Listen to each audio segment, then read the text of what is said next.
Leçon 2. Qu'est-ce que la foi? Écriture, Hébreux 11, 1, Marc 11, 23 à 24, Jean 20, versets 24 à 29, Romains 4, versets 17 à 21. Vérité fondamentale. La foi s'empare des irréalités de l'espérance et les amène dans le domaine de la réalité. Un verset clé dans l'étude de la foi est celui que nous connaissons bien. Or, la foi est une ferme assurance des choses qu'on espère, une démonstration de celles qu'on ne voit pas. Hébreux 11, 1. La traduction de Moffat rend ainsi ce verset. Or, la foi, c'est être sûr de ce qu'on espère.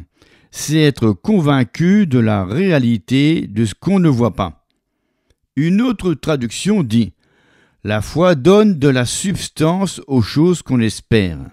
Une autre version déclare « La foi est la garantie que la chose qu'on espère est enfin nôtre ». Dans ce verset, Dieu nous explique ce qu'est la foi. Il y a maintes sortes de foi. Chaque personne, sauvée ou non, possède une foi naturelle, humaine. Toutefois, ce passage parle de la foi surnaturelle, la foi du cœur plutôt que celle qui se fie au sens physique. En d'autres termes, la foi saisit les irréalités de l'espérance et les amène dans le domaine de la réalité, et la foi vient de la parole de Dieu. Notre texte décrit la foi comme la démonstration des choses qu'on ne voit pas. Par exemple, vous espérez recevoir l'argent nécessaire pour faire face à vos obligations. La foi vous donne l'assurance que vous aurez cet argent en temps voulu. Ou encore, vous espérez avoir la force physique pour faire votre travail. La foi dit « Le Seigneur est le soutien de ma vie. De qui aurais-je peur » Psaume 27, 1. La foi dira d'elle-même ce que déclare la parole, car la foi en Dieu est tout simplement la foi dans sa parole. Il y a bien des années, peu de temps après ma guérison, j'ai appris une leçon importante à propos de la foi. J'avais besoin d'un travail et, puisque c'était pendant la crise économique de 1929, il n'était pas facile d'en trouver un. Néanmoins, j'ai pu obtenir un emploi dans une pépinière.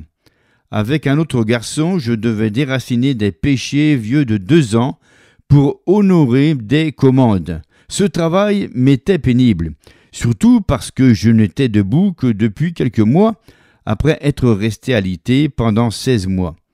Chaque jour, le nombre des ouvriers diminuait et, chaque jour, quelqu'un me disait « Tiens, je ne pensais pas que tu serais là aujourd'hui, car 2 ou 3 gars ont quitté les rangs hier. » Je répondais « Sans Dieu, je ne serais pas ici. » Voyez-vous, sa force est ma force. La Bible dit « Le Seigneur est le soutien de ma vie. » Ma vie est à la fois naturelle et spirituelle, et le Seigneur est le soutien de ma vie. Si je m'étais fié à ce que je ressentais, je serais resté au lit. J'ai agi selon la parole parce que je savais ce qu'était la foi. Je n'ai jamais reçu de force avant de commencer à travailler. Nombreux sont ceux qui veulent recevoir avant de croire. Mais cela ne marche pas de cette façon-là. Il faut croire avant de recevoir. Par conséquent, je me tirais du lit tous les matins pour aller au travail. La force me venait en route car je mettais ma confiance dans la parole de Dieu. Bien qu'étant le plus faible et le plus maigre du groupe, j'ai été le dernier à garder ce travail. Nous pouvons déclarer que la parole de Dieu est bonne, mais nous n'en aurons pas l'assurance avant de la mettre en pratique et d'en récolter les fruits. La foi donne de la substance aux choses qu'on espère. Je suis allé au travail. J'ai mis la parole de Dieu en pratique. J'ai espéré avoir la force physique pour accomplir le travail qui devait être fait. Et comme j'agissais selon la parole de Dieu, ma foi a donné de la substance à mes espoirs. L'espérance dit « J'aurai telle chose un jour ». La foi proclame « Je l'ai maintenant ». La foi intellectuelle opposée à la foi du cœur. John Wesley dit un jour que le diable a donné à l'Église un succès d'année de la foi qui lui ressemble tant que peu de gens font la différence. Il a appelé ce substitut l'assentiment intellectuel. Nombreux sont ceux qui lisent la parole de Dieu et admettent qu'elle est vraie, mais il s'agit là d'un accord intellectuel qui ne produit aucun résultat. C'est la foi du cœur qui reçoit de Dieu. Marc 11, 23, 24. Je vous le dis en vérité, si quelqu'un dit à cette montagne « Ôte-toi de là et jette-toi dans la mer », et s'il ne doute point en son cœur, mais croit que ce qu'il dit arrive, il le verra s'accomplir. C'est pourquoi je vous dis, tout ce que vous demanderez en priant, croyez que vous l'avez reçu, et vous le verrez s'accomplir. Comment pouvons-nous savoir s'il s'agit de la foi du cœur ou tout simplement d'un accord intellectuel? L'assentiment mental dit « Je sais que la parole de Dieu est la vérité et que Dieu nous a promis la guérison, mais, pour une raison ou une autre, je ne suis pas guéri, je n'y comprends rien. » Par contre, la véritable foi dans la parole de Dieu déclare « Si la parole de Dieu dit que c'est ainsi, alors c'est ainsi. La guérison est à moi, je l'ai maintenant, même si je n'en vois pas encore la manifestation. J'ai entendu dire « Ce que j'ai demandé n'est pas encore arrivé. » Si cela s'était déjà produit, vous n'auriez pas besoin d'y croire, car vous le sauriez. Nous devons faire le pas de foi avant d'arriver au niveau savoir. Trop de gens veulent voir l'exaucement d'abord et croire après. En premier lieu, nous devons croire parce que la parole de Dieu dit que c'est à nous, et la manifestation ne manquera pas de suivre. Notez en Marc 11, 24 qu'on reçoit après avoir cru. Tout ce que vous demanderez en priant, croyez que vous l'avez reçu, et vous le verrez s'accomplir. Jésus explique tout simplement, vous devez croire que vous l'avez avant de pouvoir le recevoir. Je n'ai jamais pu recevoir la guérison divine dans mon corps sans avoir cru au préalable qu'elle m'appartenait déjà. Quand tous les symptômes dans mon corps crient « Tu ne l'as pas reçu », je tiens ferme dans ce qu'affirme la parole concernant ma guérison et je continue à déclarer que je suis guéri. C'est alors que les résultats surviennent.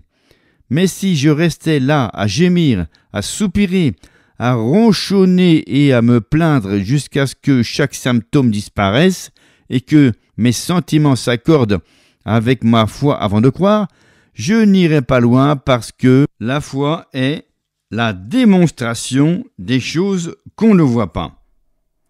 La foi de Thomas opposée à la foi d'Abraham. Trop de chrétiens ont la foi de Thomas alors qu'ils devraient avoir celle d'Abraham. Thomas a déclaré « Si je ne le vois pas, je ne croirai point ». Tandis qu'Abraham ne douta point par incrédulité au sujet de la promesse de Dieu, mais il fut fortifié par la foi. Jean 20, versets 24 à 29. Thomas, appelé Didyme, l'un des 12, n'était pas avec eux lorsque Jésus vint. Les autres disciples lui dirent donc « Nous avons vu le Seigneur ». Mais il leur dit « Si je ne vois dans ses mains la marque des clous, et si je ne mets mon doigt dans la marque des clous, et si je ne mets ma main dans son côté, je ne croirai point. » 8 jours après, les disciples de Jésus étaient de nouveau dans la maison et Thomas se trouvait avec eux. Jésus vint. Les portes étant fermées, se présenta au milieu d'eux et dit « La paix soit avec vous. » Puis il dit à Thomas « Avance ici ton doigt et regarde mes mains. Avance aussi ta main et mets-la dans mon côté et ne sois pas incrédule, mais crois. » Thomas lui répondit « Mon Seigneur et mon Dieu. » Jésus lui dit « Parce que tu m'as vu, tu as cru. Heureux ceux qui n'ont pas vu et qui ont cru. » Pourquoi Thomas trouva-t-il difficile de croire que Jésus était vivant? Thomas savait que les clous avaient percé les mains de Jésus et que la lance avait transpercé son côté.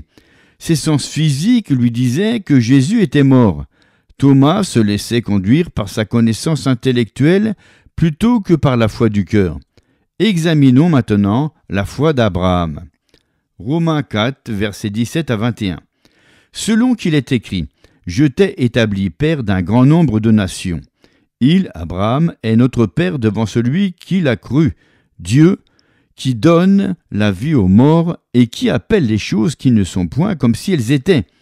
Espérant contre toute espérance, il crut, en sorte qu'il devint père d'un grand nombre de nations selon ce qui lui avait été dit, telle sera ta postérité. Et sans faiblir dans la foi, il ne considéra point que son corps était déjà usé, puisqu'il avait près de 100 ans, et que Sarah n'était plus en état d'avoir des enfants. Il ne douta point par incrédulité au sujet de la promesse de Dieu, mais il fut fortifié par la foi, donnant gloire à Dieu. Et ayant la pleine conviction que ce qu'il promet, il peut aussi l'accomplir. Observez la différence entre la foi de Thomas et la foi d'Abraham. Thomas avait une foi naturelle, humaine, qui disait « Je ne croirai point à moins de pouvoir voir et sentir ». Par contre, Abraham crut la parole de Dieu et ne considéra point son propre corps. Il ne se fia pas à ses sens physiques. Si Abraham n'y prêta pas attention, que considéra-t-il? La parole de Dieu. Après avoir été guéri d'une maladie cardiaque, il y a bien des années, je dus mener un combat de la foi comme beaucoup d'autres, des symptômes alarmants revenaient. Tandis que je priais et tenais ferme dans les promesses de Dieu, même en souffrant beaucoup, le Seigneur me rappela Abraham qui ne considéra point son propre corps. Il me dit de ne pas regarder mon propre corps, mais d'étudier la parole de Dieu. En lui obéissant et en me rappelant certaines promesses bibliques à propos de la guérison, telles que « Lui qui a pris nos infirmités et s'est chargé de nos maladies », tous les symptômes me quittèrent. Trop souvent, nous nous concentrons sur le mauvais sujet. Nous considérons notre corps et les symptômes au lieu d'étudier la parole de Dieu. Dans une église que je fréquentais, une certaine dame concluait toujours son témoignage par « Priez pour moi, je crois avoir le cancer ». Sans aucun doute, si elle continuait à y croire, elle l'aurait. Jésus dit « Qu'il vous soit fait selon votre foi ». Une autre personne demandait la prière en disant « S'il vous plaît, priez pour moi, je crois que je m'enrhume ». Si c'est votre façon de croire, il est inutile que je prie, parce qu'il nous sera fait selon notre foi. Matthieu 9, 29. Nous devons marcher par la foi et non par la vue.